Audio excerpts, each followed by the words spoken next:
Bear down, Bears fans. The rumors are starting to get wild. There is a persistent rumor right now, and I'm going to tell you why it's incredible, but Marvin Harrison Jr. is back on the radar. Now, listen, I've told you many times over that I think that Marvin Harrison Jr. is one of those generational talents in this upcoming draft, above Caleb Williams, above Jaden Daniels, above everybody else. The problem has been, how do the Bears get there? How do they make it happen? How do they lock this down? How do they secure this so that Caleb Williams and Marvin Harrison Jr. become the 1-2 combination that we are looking for? Now, this gets me excited because I love Marvin Harrison Jr. as a player. I think he's been phenomenal. Now, let's look at what the rumors are. Let's kind of break this down so you can see what it is that I'm talking about and then how we got here. And will it really happen? That's the important question.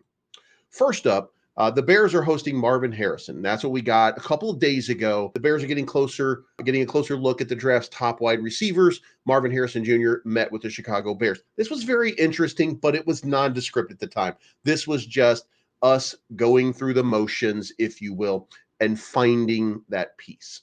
Flash forward a couple days later, and we get this wild sort of update that we really had not seen before, and it came out today. And that update is Marvin Harrison Jr. has only had two visits: the Arizona Cardinals at number 5 and the Chicago Bears at number 9. This means two things to me if it stands, and this is coming from Polls is Him. This is not a reliable source, if you will, but there's been repeated more reliable sources. This guy just had an interesting take on it. He wants to be the first wide receiver taken off the board and would like to play with Kyler. If not Kyler, he wants to play with Caleb only, and he does appear to be excited. Now, with that being the case, there was another video of him talking about wanting to play in Indianapolis, where his father played. Now, he didn't say, I want to be on this team. He said, I just want to be on the field and I just want to be playing this game. So he wasn't really talking about, I don't think, about playing in Indianapolis. He was talking about generally the game. So I don't think that that was a giveaway. And to be fair, Indianapolis doesn't have a choice on this unless they can make some major moves in this draft. And that leads us to the next big thing. This morning, if you watch my video this morning, Nick Wright from Fox Sports puts out a mock draft. And in his mock draft, he explains exactly how this could happen with a 2025. And what he predicted here was that the Bears would move up from number 9 to number 5, and they would swap, and they would get that number 5 selection. You might be asking yourself, and I know some of you are saying, well, what about the number 4 selection? The number 4 selection was the Arizona Cardinals, who were trading down in order for somebody. I'm unsure of exactly who it was. In his mind, New York Giants. New York Giants wanted to move up and select a quarterback. So the Arizona Cardinals were going to drop back to number 6. So let's look at this draft real quick to get a refresher course. So at number 1, Caleb Williams gets taken. Number 2, the Washington Commanders take Jaden Daniels. Number 3, the New England Patriots take J.J. McCarthy. At number 4, the Giants orchestrated trade with the Cardinals in order to take Drake May.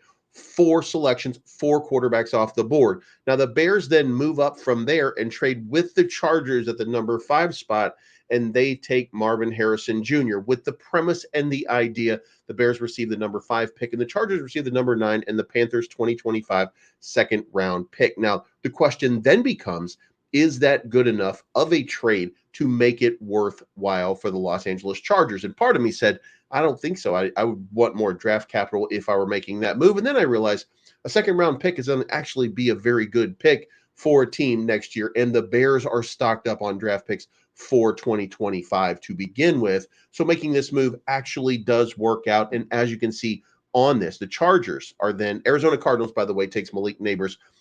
Titans take Joe Alt. Falcons take Dallas Turner. The Chargers at number 9 take Roma Dunze. So I think everybody gets a little bit satisfied at this point. So that takes us back to the original question is, what is going on, and does Marvin Harrison Jr. want to play in Chicago? Well, first of all, it doesn't matter whether or not he wants to. However, even on first things first, on the NFL's mock draft. They're now talking about it. Today, we had the moves with Nick Wright and, of course, Chris Broussard, Kevin Wildes on Fox Sports 1. They're going over this entire thing, kind of giving you the lowdown of what they think is about to happen here and that draft move is going to happen. This is speculative at best. We don't have any information at this point about that, but I thought now let's talk about what about his statistics? Do we really think, and by the way, you can disagree and you can like Malik Neighbors. I love Malik Neighbors. I think Malik Neighbors is the only other person in this draft that competes with Marvin Harrison Jr. And when I do that, I actually feel like I'm giving a slight to Rome Odunze.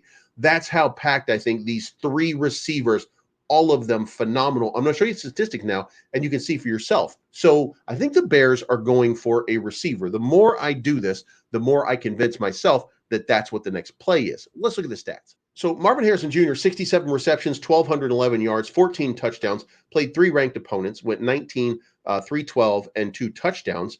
Neighbors, 89 for 1,569, 14 touchdowns, played against four ranked opponents. He had 30 catches, 486, and two touchdowns. Now, I like Malik Neighbors' stats a little bit more than I like Marvin Harrison Jr. In my brain here, something's going on here. There's something that I'm missing here. Rome Odunze, 87 catches, 1,553 yards, 13 touchdowns, played against six ranked opponents. He had 37 catches, 654 yards, and six touchdowns. Now, Rome is really starting to show out here. Odunze's having a great time. Neighbors having a great time. Marvin Harrison Jr. statistically doesn't exactly match up with these other two. And I had to ask myself, like, what am I missing? What am I not seeing? And then I had to dig in. And let me show you what I found out. So in a quick comparison, you can see here that there were only 348 attempts by Kyle McCord. There were 327 by Jaden Daniels. And there were 574 total Michael Penix, 555 for Michael Penix, who passed for about 4,900 yards. Going back to Kyle McCord, though, 3,170 yards passing. And when you move down here and look at the receiving core, you get the sense here that the receiving core was Marvin Harrison, Cade Stover, and everybody else. Okay. No disrespect to everybody else, by the way. And at first I wanted to say that this is probably a big time rushing, 431 rushes for 1,805 yards. So in looking at this, I'm getting the sense here that, this is a more rushing oriented team. Well, then I go over to LSU and I start looking at the same. LSU had 430 rushes, but they also had a dynamic player in Jaden McDaniels, 2,659 total yards. And Jaden McDaniels, by the way, 1,100 yards rushing. Logan Dix with 653. But what they had was 89 receptions for 1,569 yards, and Brian Thomas, 68 for 1,177. So then I have to ask myself the question, what if Jaden McDaniels was throwing the ball to Marvin Harrison Jr.? What if Michael Penix was throwing the ball? What if those coordinators were playing their game instead of, slow ball that we play? And look, it's the Big Ten. We know what kind of ball they play. We're not airing it out. So, I look at these stats and I get a little bit like, now it starts to fit. And we dig in a little bit deeper with Michael Penix. And again, you see 574 total passes, 160 more passes than these other guys.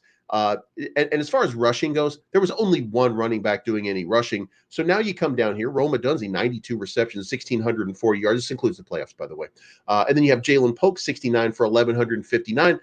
And quite simply, this was just better quarterback play. There's a reason that Kyle McCord is not on the big draft lists right now. Michael Penix, as a junior, is considered to be a second-round pick. Jaden McDaniels is arguably the number 2 pick overall, potentially number 3. And Kyle McCord, younger, but, he's not exactly ready for the NFL yet. 24 touchdowns, 6 interceptions, did not have the same level of talent as everybody else. So that leads me to believe that no matter what happens with the Chicago Bears, they're going to be fine. And by that, I mean both the Bears and the receivers. And the question is there a difference between these guys? And I do think that there is a difference. And the difference is this. Marvin Harrison is 6'4", 215 pounds. His father was 6'1", 180 pounds. There's a very small guy in the NFL who was leaps and bounds above everybody else. Marvin Harrison coming in as one of the greatest talents of any generation at wide receiver. His son, 3 inches taller, 35 pounds heavier and faster, jumps higher. And here's the part to me that changes the dynamic of everything. Marvin Harrison instilled that work ethic into Marvin Harrison Jr. So I am fascinated by the opportunity to take Marvin Harrison Jr. in this draft. In the event that the Chicago Bears were to decide Malik Neighbors or Rome Odunze, I don't care. I really don't. But I think it's exciting. I think that the future is so bright right now for the Chicago Bears. So bright, in fact, that you got to wear shades. You know what I'm talking about. But let me know what you think in the comments down below. I think this is going to be a fantastic move. If you haven't already, consider subscribing to the channel and hitting the like button every day at 10:30 a.m. Central Standard Time. Bearish with Bleeves comes out. You guys can come tune in. You can talk. We're going to talk sports. We're going to talk Chicago Bears. We're going to talk about everything Chicago related for the Bears. And sure would be nice to see you there. In the meantime, bear down. Marvin Harrison, I got a feeling Marvin Harrison is coming to Chicago. Only Arizona and Chicago have interviewed Marvin Harrison Jr. He's decided where he wants to go. Let's see what happens. Bear down.